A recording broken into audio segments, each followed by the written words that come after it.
Hi, this is Scott from Scott Gibbs Graphics. Today I'm going to go ahead and do a tutorial on Photoshop's batch processing.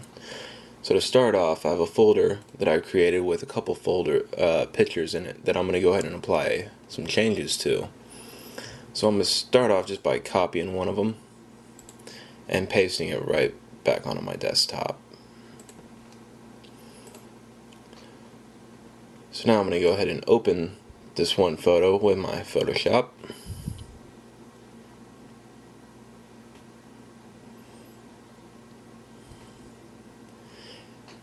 And I'm going to get ready to record all the changes that I'm going to make to this photo. So I go up to my window, my actions panel, and now I have my actions panel right here. I need to go to the little folder icon, create a new set, and for the tutorial I'm just going to go ahead and call this custom. Click OK, and now I have to define some actions. So create new action. I'm going to call this batch. You can call it whatever you want, but just for the tutorial I'm using these simple names. Down here with the function key you can also create a quick key just for doing it, but for the tutorial I'm just going to choose none. And when I click record, the little record button icon down here is now highlighted. So to start off now, I'm going to go ahead and unlock this background layer.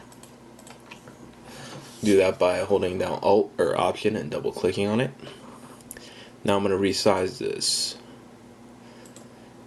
Image size, and I'm going to go ahead and have these for print. So I'm going to change the resolution to 300, and I want to print these out at 4:6. And click OK. Now I'm going to go ahead and hold down Control or Command and plus enlarge this a couple times. And now I'm going to start making some real changes on here by going to Image, Adjustments, Brightness and Contrast. And I'm going to bump the contrast up on here to around 40. And click OK. Now I'm going to go ahead and duplicate this layer.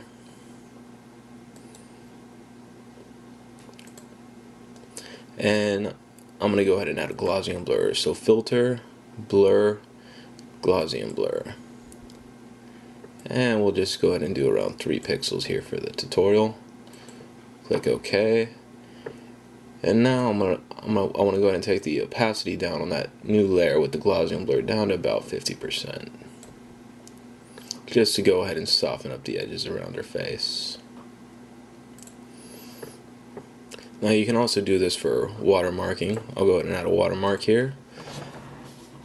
It's Scott Gibbs Graphics.com.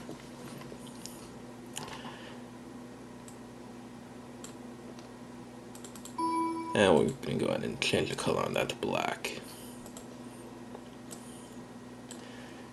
And we're going to lower the opacity on that too.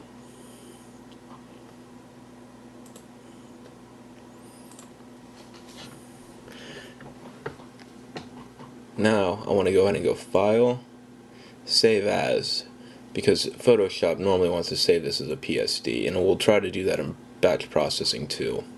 So I want to make this a JPEG and save it.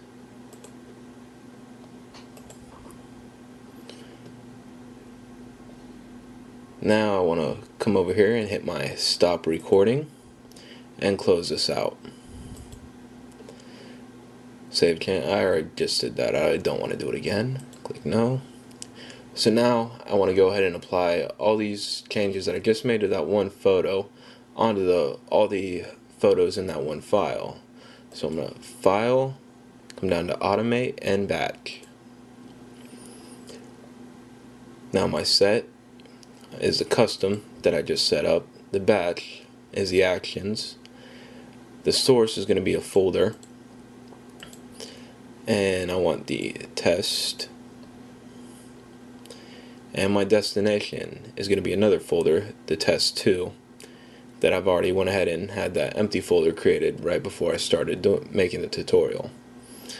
Got the override action save as command highlighted. That way it doesn't try to resave them as a PSD.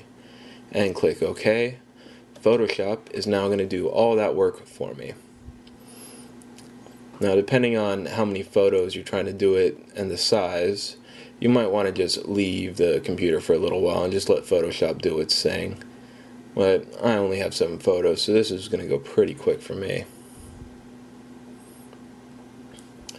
So now I can go ahead and bring up my desktop, open the test 2, and I have all the photos redone with the watermark very quickly and easy without having too much hassle.